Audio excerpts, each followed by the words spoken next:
ছোট্ট মুখে বলছি কথা, করে নিতে পারেন নোট, অনেক ক্ষতি করতে পারে আপনার একটা ভোট। জাগিবে বাঙালি ভাঙিবে ঘুম, আসসালামু আলাইকুম। ও আমার দেশবাসী, আর কতকাল থাকবা দাসী? ও আমার ভাই বোন, 12ই ফেব্রুয়ারি নির্বাচন, ডক্টর শফিকুর রহমানের সালাম নিন, দাড়িপাল্লা মার্কায় ভোট দিন। সর্বধর্মে একটি কথা, সৎ লোকই হবে নেতা। পুরাণ কুরআনে একই কথা, সৎ লোকই হবে নেতা। গীতা বাইবেলে একই কথা, সৎ লোকই হবে নেতা। যা দেবী সর্বভূতি, অসৎ লোক করবে ক্ষতি। অন্যায় করলে আপনার নেতা ভরবে আপনার পাপের খাতা। চিন্তা ভাবনা করে নিন, সৎ লোককে ভোট দিন। এখনই আপনাদের ক্ষমতা, যাচাই করে নিন সততা। 12 তারিখ সারাদিন ইনসাফের পক্ষে ভোট দিন। দাড়িপাল্লা মার্কায় ভোট দিন, 12 তারিখ সারাদিন। ইমান ইমান করি সবে, ইমান কি এতই সুজা?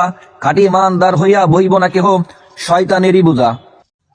ন্যায় ইনসাফের মার্কা দাড়িপাল্লা মার্কা, জুলাই যোদ্ধার মার্কা দাড়িপাল্লা মার্কা, দাড়িপাল্লা মার্কা, আলেমুল আমার মার্কা দাড়িপাল্লা মার্কা, হিন্দু মুসলিমের মার্কা দাড়িপাল্লা মার্কা, গরিব মেহনতি মানুষের মার্কা দাড়িপাল্লা মার্কা, শিক্ষিত সমাজের মার্কা দাড়িপাল্লা মার্কা, মূর্খ সমাজের মার্কা দাড়িপাল্লা মার্কা। সবার কাছে একটাই দাবি, সবাই ভিডিওটা শেয়ার করে দেন, যত পরিমাণ পারবেন শেয়ার করে দিবেন, সবার হাতে যেন ভিডিওটা পৌঁছে যায়। আর আপনাদের মতামত কমেন্টে জানাবেন। আল্লাহ।